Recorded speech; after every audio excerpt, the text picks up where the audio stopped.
to Wandering Willows podcast. Episode 4. 4? Mhm. 4! Quattro.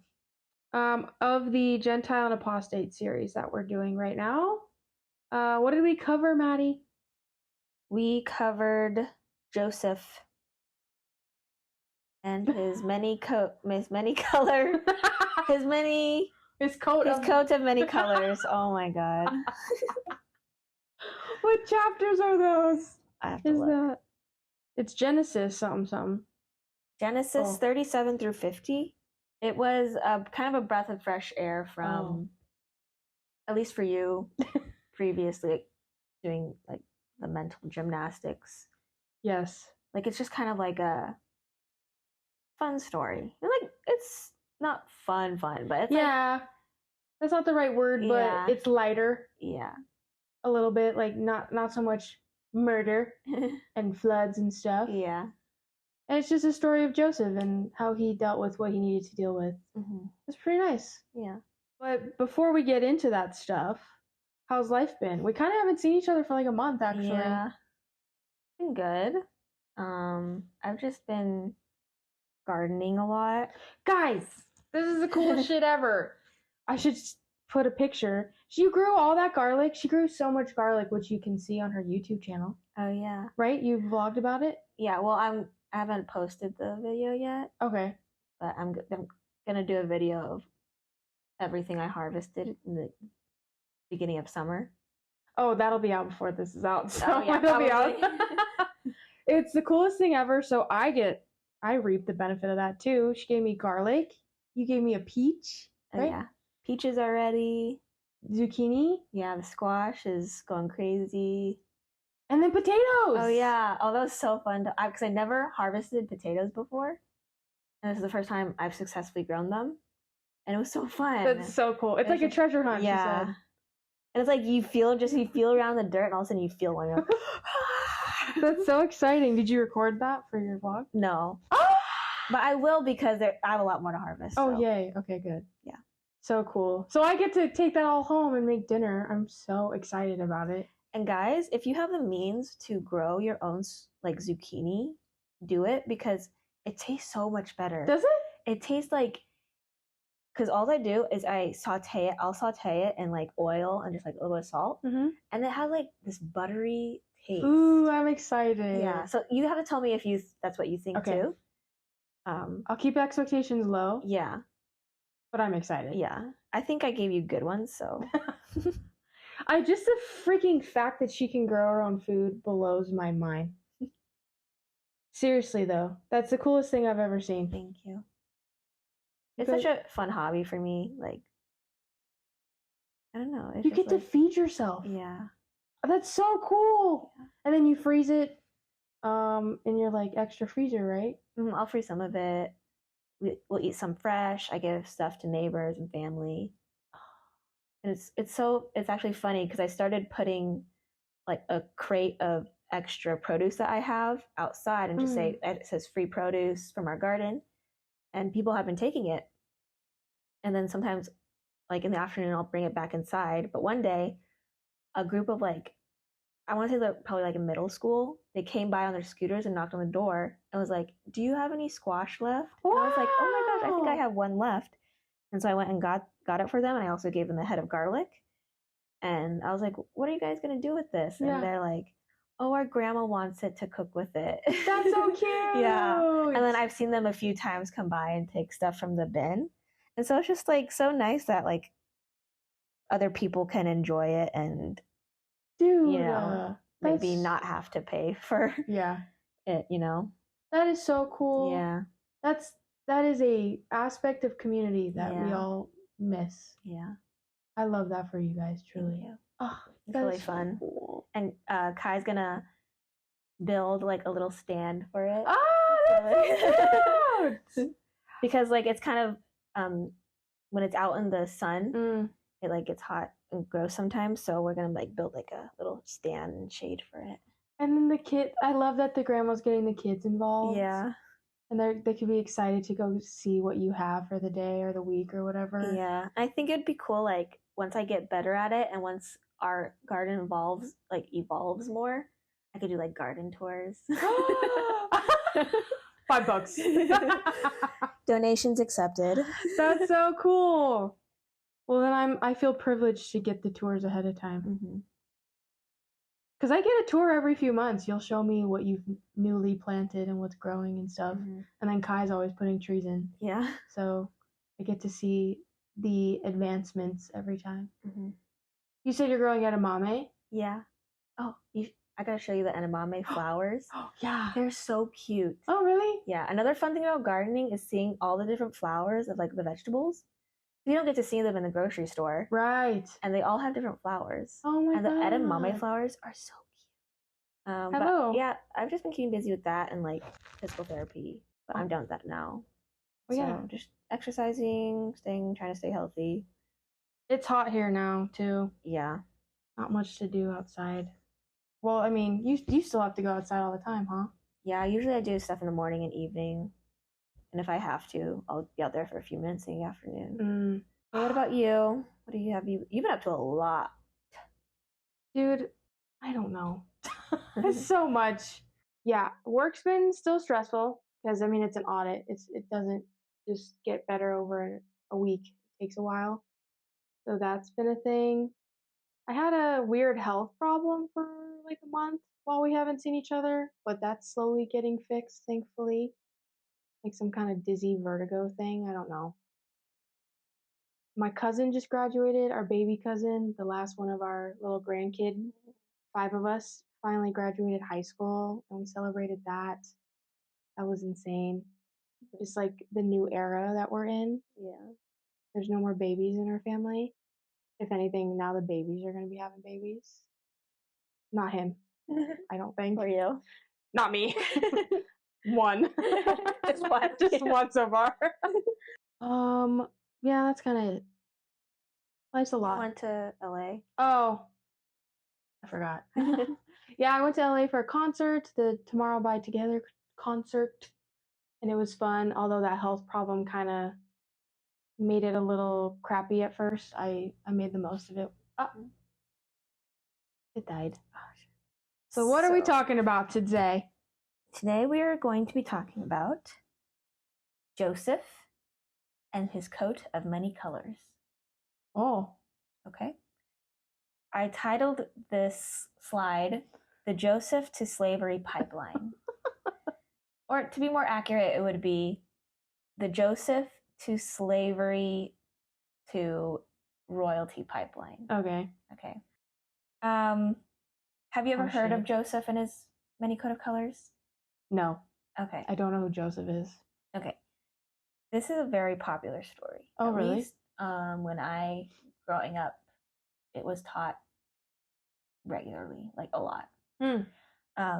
But do you want to discuss where we left off? Been a minute? Yeah, it's been a minute. Oh, shit. Oh, I remember, because we just rewatched episode 2, I remember the Tower of Babel, and Noah. And then the next time, when we were in the Funks, we talked about, Abraham! Yeah. Yeah. Abraham. He did some stuff. Oh, was that the story you told me where he took his kid up to the mountain and was going to kill him because God was like, you got to kill him? Exactly. And then he cried because he didn't want to. And then right when he was about to do it, God was like, you don't have to. I know you're loyal to me. Yeah. And then the kid understood.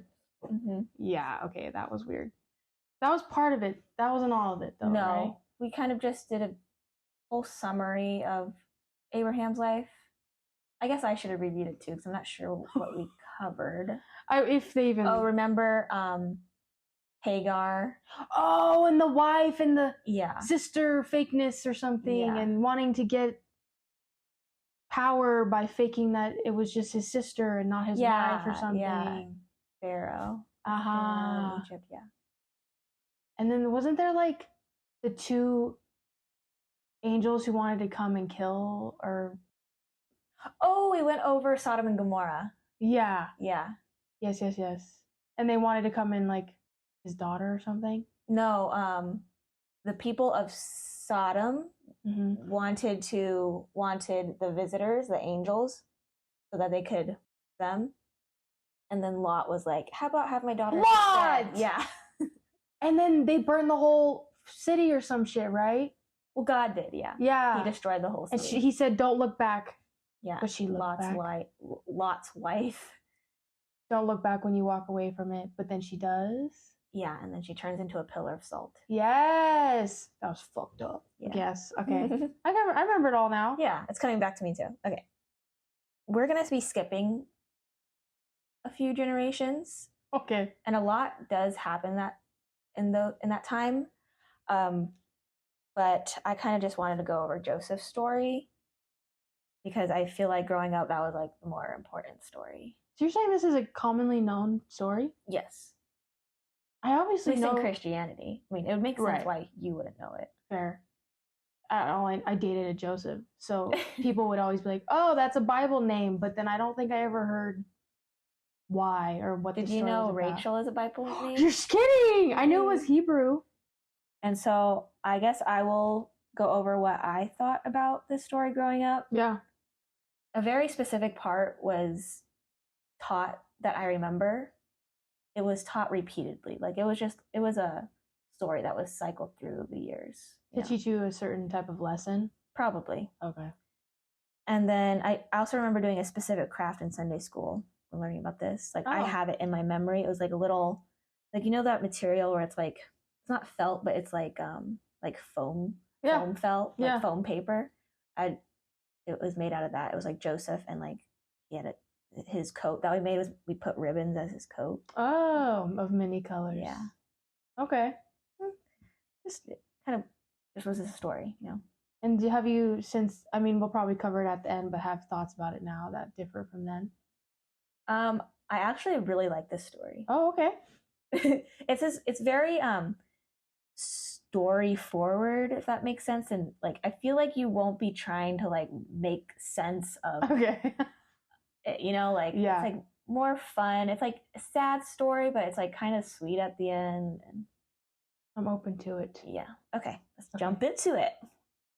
There was a lot of family drama when it came to Jacob marrying Rachel.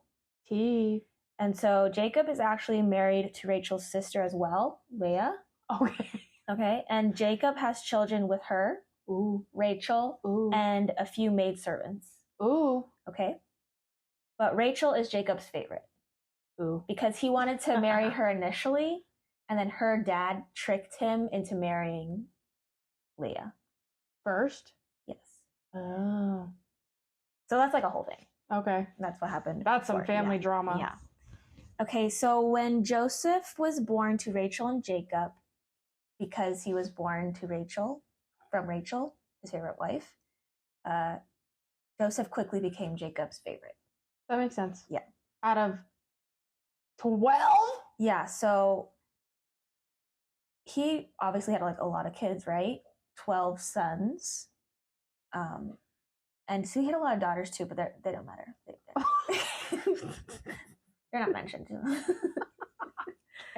But yeah, Joseph was the 11th son of 12 brothers. Wow. So Rachel also has another son later on, and that's Joseph's little brother, like full biological brother. And he will come to play later in the story. Okay, so fast forward to when Joseph is 17. Jacob gifts Joseph, and only Joseph, a richly ornamented robe. And I put it in quotation marks because that is what at least my Bible says it to be, a richly ornamented robe.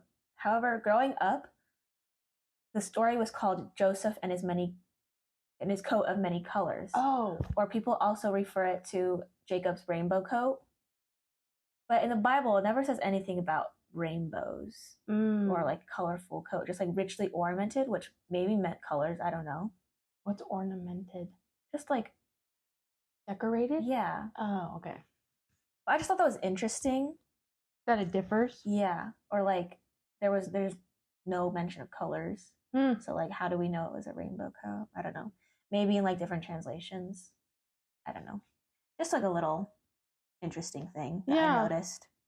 Joseph gets the beautiful robe from his dad, And his brothers become very jealous and start treating Joseph badly. Like the reindeer. Yeah. Okay, so moving forward, Joseph has a dream. Like literally when he's sleeping, he has a dream. Okay. And he goes and tells his brothers about it. And this is what the dream was. We were binding sheaves of grain out in the field when suddenly my sheaf rose and stood upright, while your sheaves gathered around mine and bowed down to it. Ooh, what's a sheave? Like a bundle of grain. Oh. What? Okay.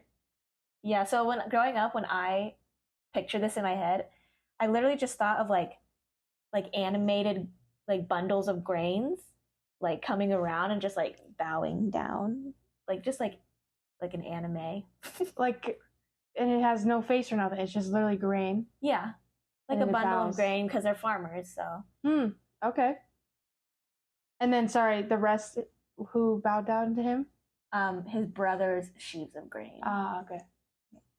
Also, growing up, I think we were taught that Joseph was basically bragging about his dream when, in the Bible, it just says that Joseph was simply telling his brothers about his dream. At least that's the way it seemed when I read it. Like he was just wanted to tell his brothers about his dream.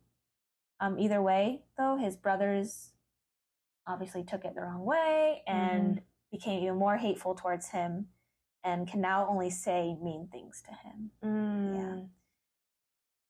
And then Joseph has another dream. Oh. And he wants to tell his brothers about it. You think he'd learn his lesson? So now he's definitely bragging. Because this dream, this is what he told them. Listen, I had another dream. And this time the sun and moon and 11 stars were bowing down to me. And so his brothers became even more jealous. Dude, that sounds like angry. That sounds like kids. Yeah. Oh, I know they're not kids, but even then. I mean, Joseph, he's 17. True. I'm in my brain. I was picturing like 10. Like when I experience kids where they want the attention somehow, so they'll do whatever to get it. Yeah. I mean, like Joseph. It sounds real. Joseph is Jacob's favorite, so it's like he can pretty much get away with anything. I feel like. But anyway. Yeah, to tell them the other dream too. Like, well, now it's more. Like everything's bowing down to me. Yeah. Yeah. It's not gonna go over well. So, this next slide I titled "Joseph's Brothers Pull a Silly Little Prank." Okay. So the brothers were out in the fields doing their work and whatnot. Joseph is back home with Jacob. Okay. And Jacob tells Joseph to go check on his brothers in the field and report back to him their work for the day. Yikes. So Joseph has to travel quite a ways to get to where his brothers are working. His brothers see him approaching in the distance. Already pissed, I would assume. And they have an idea. Oh. They plot to kill him. Silly little prank. Wah, wah. They say, "Here comes the dreamer. Come now, let's kill him and throw him in one of these cisterns and say that a ferocious animal devoured him. Then we'll see what comes of his dreams."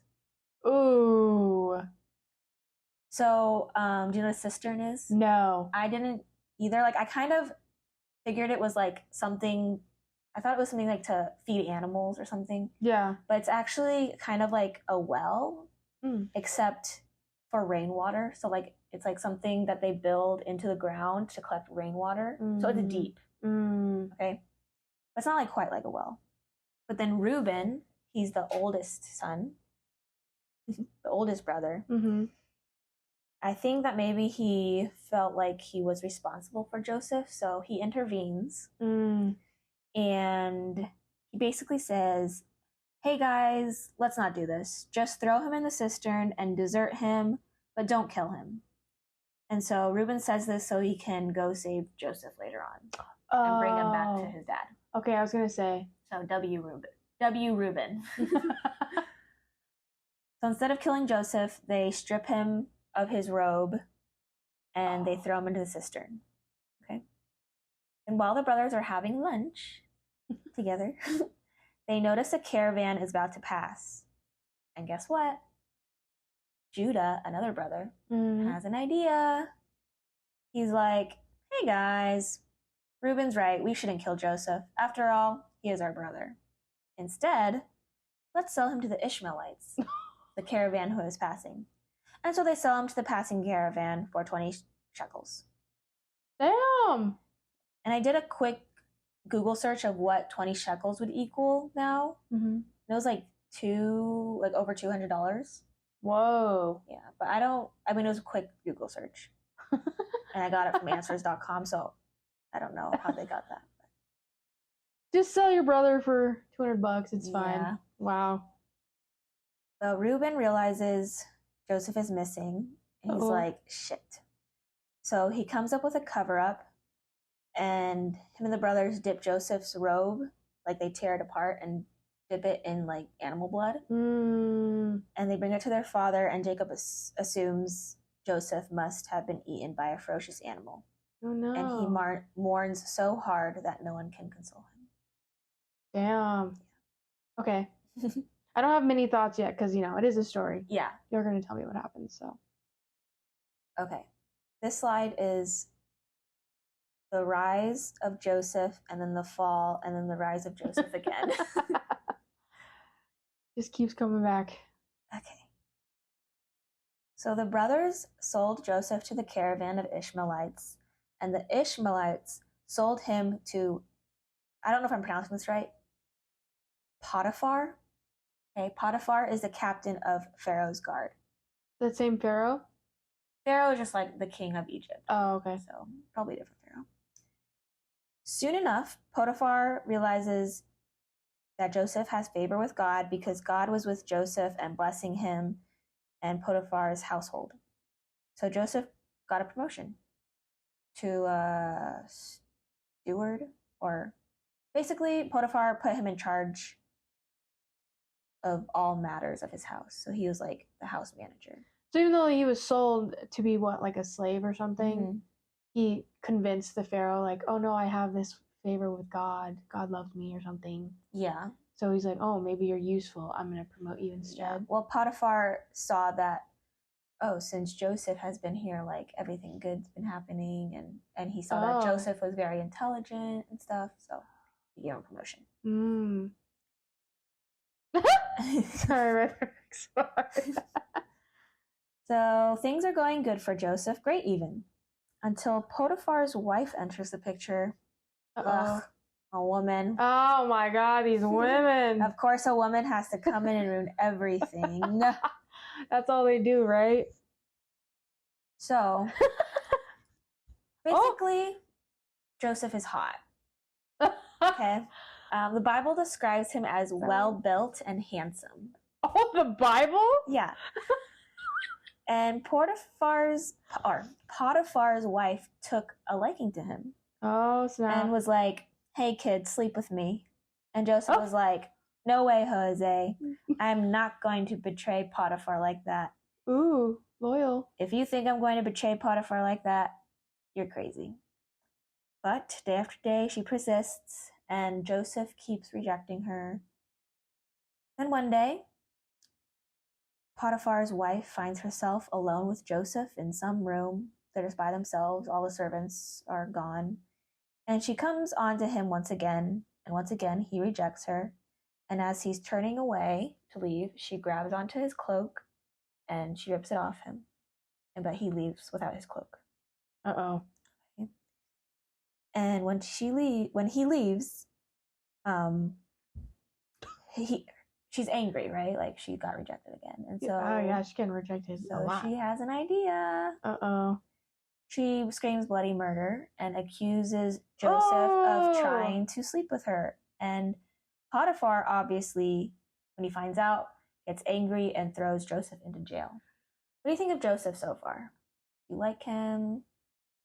I kind of like Joseph. I mean, I was waiting for you to tell me, like I was making faces just waiting for you to tell me he gives in to her at some point or something. But when you did, I was like, okay, I respect that. He seems loyal. Mm-hmm. I mean, the poor dude, just because he's favorited by his dad, everyone hates him. Yeah. That's kind of shitty. Yeah, and he just got sold. Like, that sucks. So I don't see him as a bad guy yet. Just down on his luck, as they say. Mm-hmm. So in prison, God, of course, is still with Joseph.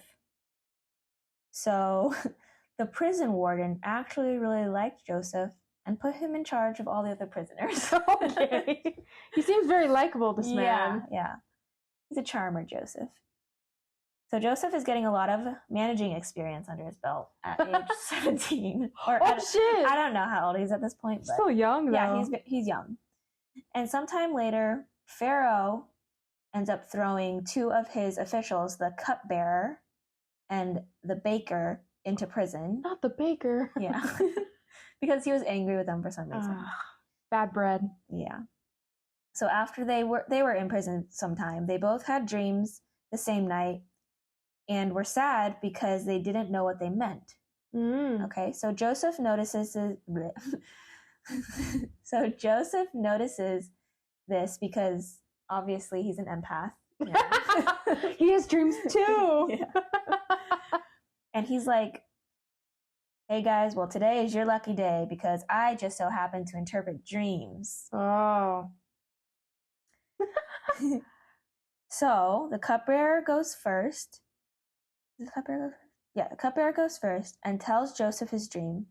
And Joseph says, the 3 branches in your dream are 3 days. Okay? Okay. And so in 3 days, Pharaoh will release you from prison and restore you to your previous position as cupbearer. Pretty positive, right? Pretty positive interpretation. Yeah.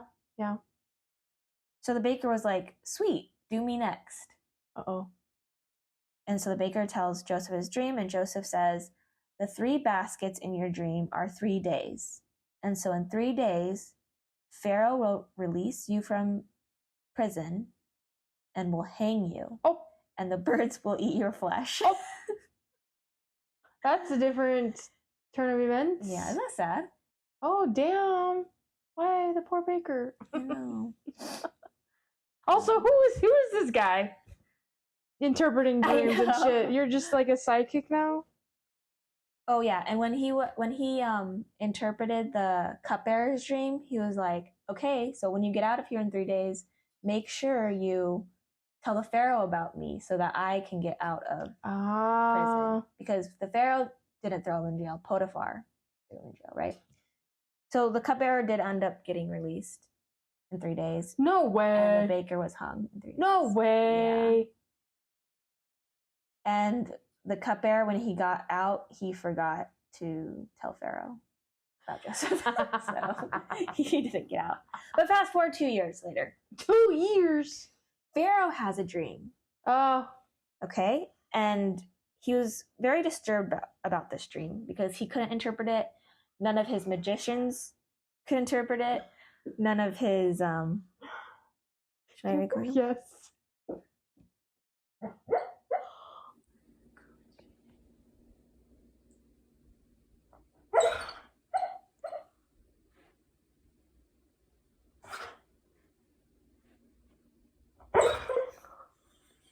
Dream this hard in a while.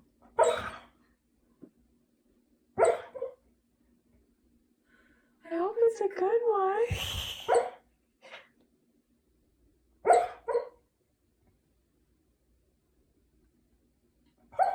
Oh, it doesn't sound good.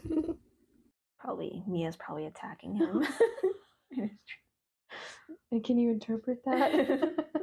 She's just a little shit. Okay, so fast forward 2 years later, Pharaoh has a dream.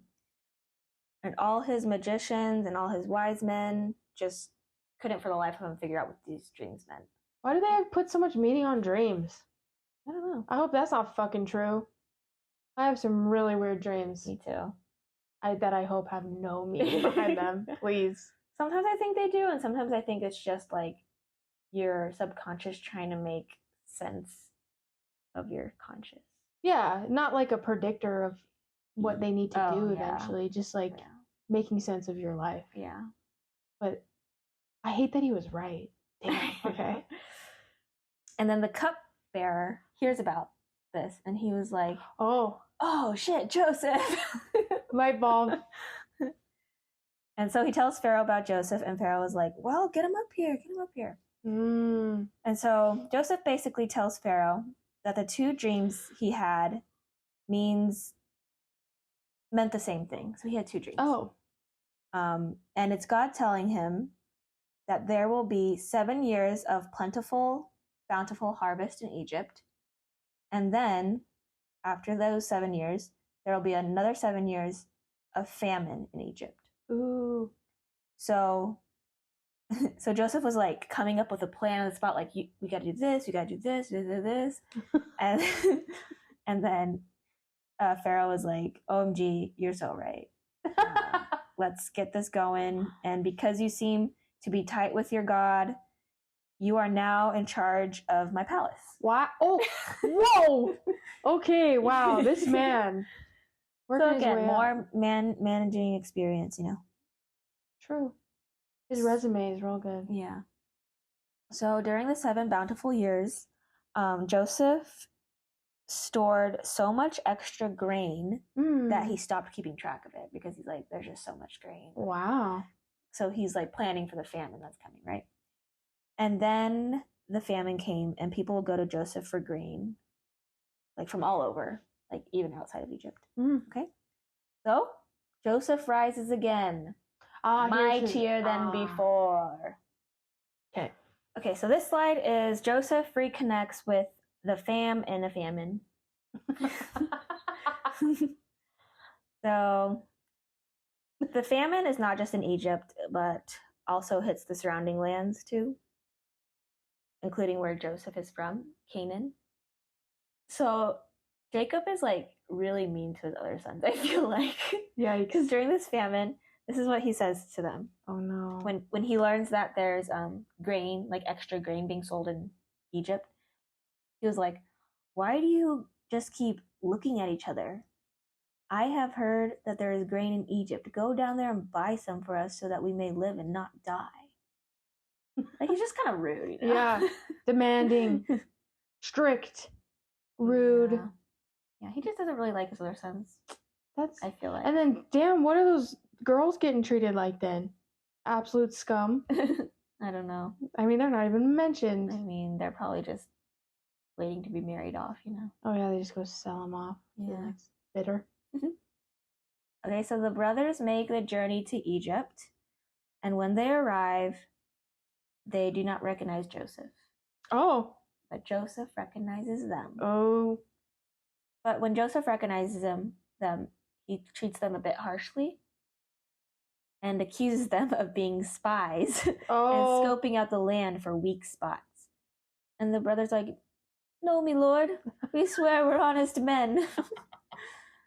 And then Joseph was like, no, I'm pretty sure you guys are spies. And they still don't know it's him yet. Correct. Wow. So Joseph was like, no, I'm pretty sure you guys are spies. So to prove yourselves, send one brother back to your land to retrieve your little brother and bring him back here. The rest of you will be imprisoned until they get back. Oh, so sorry, I forgot to mention, Benjamin is Joseph's little brother at this point. The full brother. Yeah. With Rachel. Yes. And so Jacob, that's like his new favorite now, right? Oh, okay. So Jacob didn't let Benjamin go to Egypt with his older brothers because he didn't want any harm to come to Benjamin. Because he only cares about Benjamin. Yeah. And he's young, I think. I think he's probably a teenager. Okay. Or maybe like early 20s. So Joseph was saying, bring back your little brother, because they hadn't mentioned it to him. They talked for a little bit. Okay. But then I guess he changed his mind because he just goes ahead and imprisons them for 3 days. All of them? All of them. And then sends all of them but one back home to go get Benjamin. And yeah, so he just keeps one. And so before he sends them back home, he lets them buy grain to take back to their starving family. And Joseph overhears them talking about how what's happening to them is basically karma, or like God punishing them for how they treated Joseph. Ooh. And Reuben was like, I told you guys. And then Joseph overhears this and he starts crying to himself. Like, he's like sad, you know? Oh, they realized. Yeah. So he lets his brothers leave, but keeps Simeon as Collateral. Yeah. However, he gives orders to not just fill their sacks with grain, but also to sneak back in the shekels they paid for the grain. So he gave back the money too that they paid for the grain. Oh. Yeah. So I guess he was showing like compassion for his brothers. I'm not sure what that move meant. Some kind of power, something. Yeah. With empathy, potentially. Yeah. The brothers get back home and tell their father Joseph's conditions, but they don't know it's Joseph yet. Okay. And Jacob is like, no, absolutely not. First, Joseph is taken away from me. Now, Simeon has been taken away from me. Benjamin, this is not happening. You cannot take Benjamin. Uh-oh. Okay. So, time goes on. They leave Simeon in Egypt, and time goes on, and they eventually run out of grain. And Jacob wants the brothers to go back to Egypt to get more. And they're like, we can't go back without Benjamin. Like, yeah. I mean, you've already waited this long. Yeah. Like, what? He's going to, like, imprison us again. Yeah. And so Jacob reluctantly decided, fine, take Benjamin, but also make sure you take presents to the man to get on his good side. So they, like, bring all, like, pistachios and almonds and, like... Ooh. I forget other things they listed. But they listed pistachios and almonds. That's cool. Yeah. Whoa. And so the brothers return to Egypt with Benjamin. And so Joseph sees them and orders one of his stewards to bring them to home, slaughter an animal, and feast. I knew you were going to think that. I was like, you're going right into it. Okay. No, slaughter an animal for them to feast. To feed them. But the brothers are suspicious and kind of like afraid that he's gonna do something. Yeah, it's like too nice. Yeah. But the steward does the things Joseph says to do, and they are also reunited with Simeon, who was imprisoned all this time, and the brothers are treated very well. So when Joseph gets home around noon, he sees Benjamin for the first time in decades. Sorry, I love how some details are like sprinkled in there. Around at noon. I know. He came home for lunch from work. I love the details. Okay. He sees Benjamin for the first time in decades, and he asks, "Is this your younger brother that you were speaking of?" And the brothers say yes. And Joseph becomes really emotional and leaves the room quickly to have a cry. To have a cry. Yeah. I should say that. I have to go have a cry. Yeah. In the Bible, they say weep, though. So weep? Weep. Weep? Like, I gotta go weep. I like that too. But then he got a hold of himself and they all ate. Okay. And actually Benjamin got the biggest portion of food. Yeah. He got 5 times the amount of... Man, they really don't hide it here, huh? Yeah. All right. So they eat and they get their grain again and get ready to go back to Canaan. And once again, Joseph gives orders to put their shekels back in their sack, but also to put a silver cup in Benjamin's sack without them knowing. So a little sneaky sneak. Why does he do this? Yeah, what's the intent? To accuse them of stealing. Oh, shit. So when they are about to leave... Oh, shit! So when they're about to leave, Joseph and his stewards stop and ask, "Why did you steal?" And they were like, "We didn't." And then Joseph was like, "We're going to check your bags, and whoever stole something is going to be my slave." And the brothers were like, "Fine, but we didn't steal anything." So they check one by one from oldest to youngest. And when they get to Benjamin, they find the cup. And Joseph was like, "Haha, you're my slave now." But then Judah, one of the brothers, was like, no, like he gave like this whole spiel. It's like, you have to take me instead. Like this, you can't do this to my father. Jacob. Yeah. Like, just please take me instead of the boy. Let him go back to my father. And then Joseph can't take it any longer, and he tells all his servants to leave the house, so it's just him and his brothers. Then Joseph reveals himself to his brothers. Oh no! He says, I am Joseph. Is my father still living? But the brothers were too afraid to answer him. Oh. But then Joseph reassures them that they shouldn't feel too bad about selling him because he was able to save many lives and become this great ruler, and God has blessed him. If he means that, sure. Yeah. I think he does. I think he was just like having a little fun, playing some games, some psychological games. Fuck around because they fucked with him. Yeah. Just a little bit. Yeah. I was like, yeah, it's fine. So, the brothers return to Canaan. Were they happy to see him or anything? I doubt it.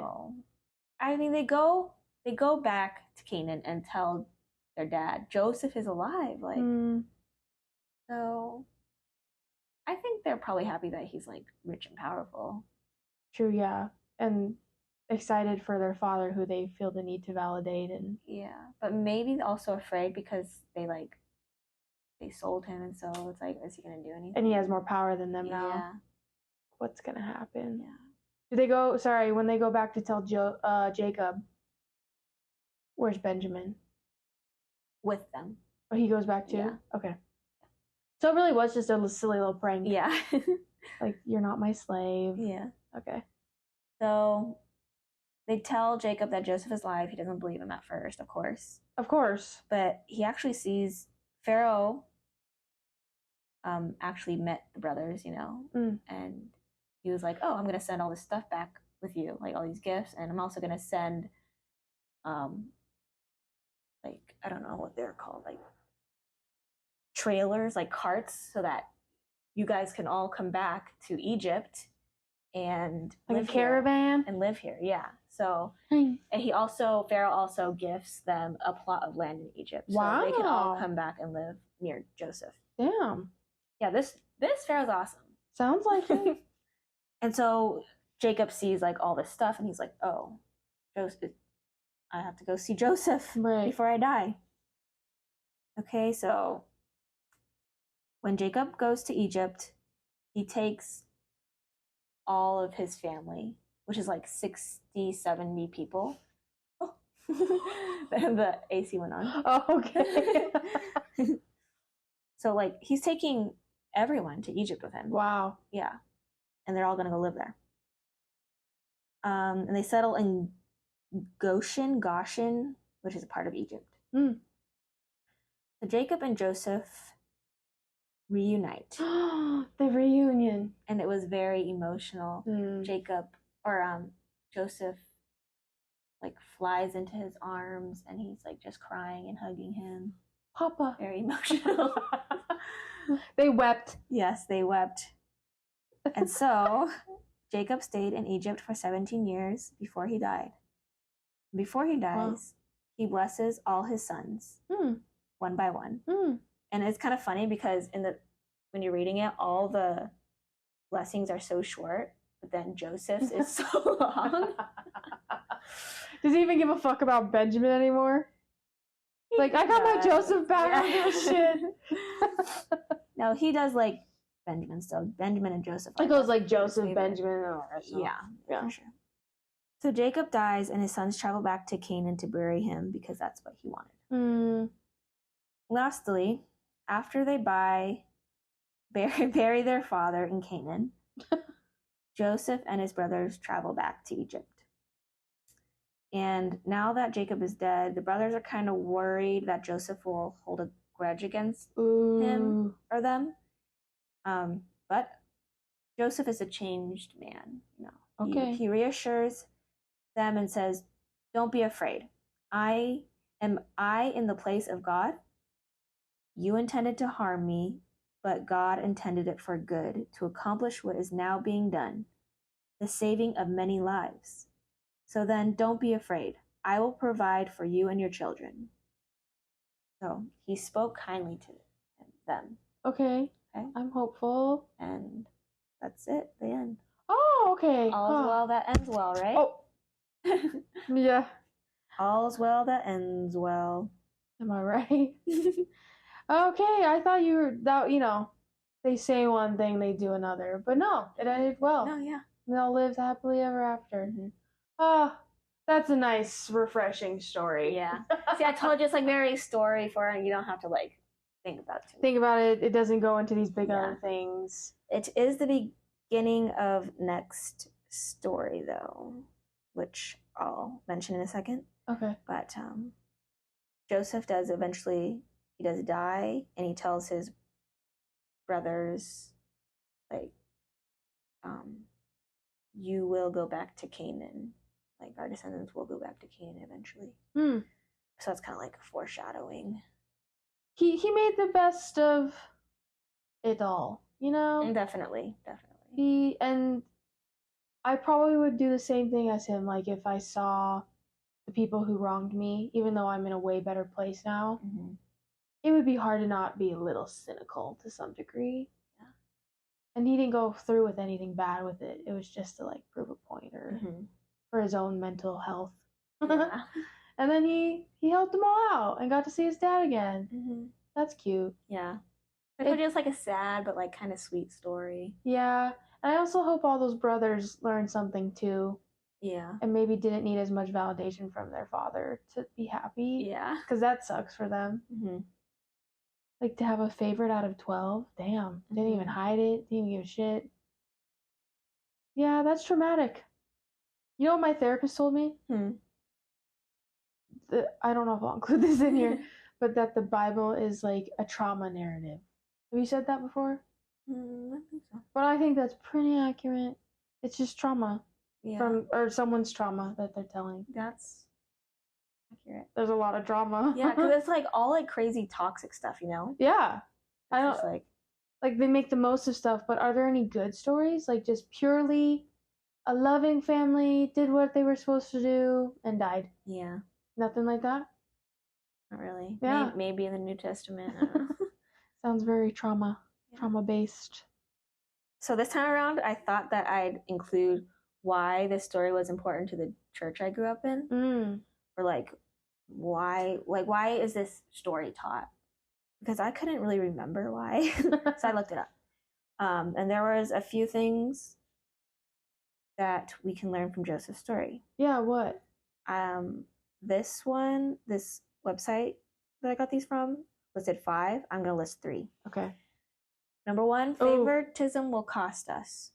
Okay, Jacob's favoritism of Joseph ultimately led to him losing Joseph. Boasting will humble us. Apparently, Joseph was boasting to his brothers, and he got humbled real quickly. Oh, true. He got sold into slavery. And lastly, God can change us. Joseph ultimately showed compassion to his brothers in Egypt, and I think his brothers probably had a change of heart too. Change is needed. Yeah. From a secular point of view, I think these are all valuable lessons too, except for like God can change us. Like obviously anyone can change, right? Like, yeah. That's a good lesson where like you allow yourself to change and grow and be better. Yeah. They're just putting it in God's hands, not their own. Right. Yeah. Okay, and that is it for this story. That was nice. Yeah. I thought it was going to take longer, but it was still a lot of information. For sure. So I think I was going to include the next story in this day too, but when I was writing this one, I was like, I'm going to be talking a lot because this is very story forward. I think that was a good amount. Yeah. And it was a nice ending. Would the next one be a nice ending? Next time, Moses gets a leading role and the Israelites get the fuck out of Egypt. Okay, yeah. So let's save that one. This is a nice, cool, light story. That's all I needed for the day. Yeah, I don't have many like deep thoughts about it then, because it was just a good story. Yeah. I agree. The lessons taught in it are valuable, and that almost like solidifies that we all have a common goal here to have a good human experience. It just comes from different places, which then I guess can lead to very different ways of going about it. Yeah. But same lessons. We need those lessons. Be humbled. What's the other one? Don't favor it. Mm-hmm. And you can change. Those are necessary. Mm-hmm. So true. First time I agree. Goes to show how like powerful groups of people will use religious or like sacred text to push their agenda, push their malicious intentions. Man, I will say humans are so fucked up. What they're willing to go, or the extents they're willing to go to. Like, we're gonna kill our brother. And someone's like, maybe let's like not kill him. Okay, we'll just sell him then. And then, you know, as much as it was silly prank goofy about the stealing the cup or whatever, you know, that's theft. That's not great. Imprisonment, slavery, all of that stuff. That's just like norm. Mm-hmm. And lying so that you save your life. Very dark. Mm-hmm. And people are still like that to this day. Just the lying, doing whatever they need to survive kind of thing. I get it. I'm not saying, well, it is like wrong if it imposes on other people, but I get why it happens. Mm-hmm. We're not all treated equal on this earth, man. How do you know like how the pharaohs and stuff gain their power to be like above these other people, and everyone's like, I'm gonna follow them? Is it the same premise as like God in that sense? I mean, it's like the same thing as like a monarchy, where like there's just a king, and then one of their sons becomes king. One of their sons, yeah. I'm not sure how Egypt came to be. Well, see why a lot of people name their kids Joseph. And you learned that Rachel is a biblical name. Yeah, that's crazy. That's actually crazy. I did not know that. I don't think anyone's ever told me that. You say Madeline or Madeline? Madeline. Is that one? No. That's French. Remember when I called you Madison once? I will never forget that. Really? Yes. Because I thought that's what Maddie was short for. And then I got corrected and I'm like, I will never fucking forget that again. Oh, thanks for sharing that. Yes. That was nice. Nice change of pace. And then getting the fuck out of Egypt will be next time. It's such a crazy story. Oh, God. Okay. Yeah, I definitely don't know why I wanted to combine these two stories, because this story is like, it's crazy. And it's also one of the most important stories in the Bible, I would say. Whoa. Or one of the most popular, at least. There's so much good stuff. It feels. It's just like it's also very like nostalgic for me when I think about it, you know? Yeah, totally. I feel like it seems like the really important chapters are the first of the next of books. Maybe. You think? I don't know. Because that was like a light story. It seemed like was that at the end of Genesis, or was that a different book? End of Genesis, yeah. Okay, yeah.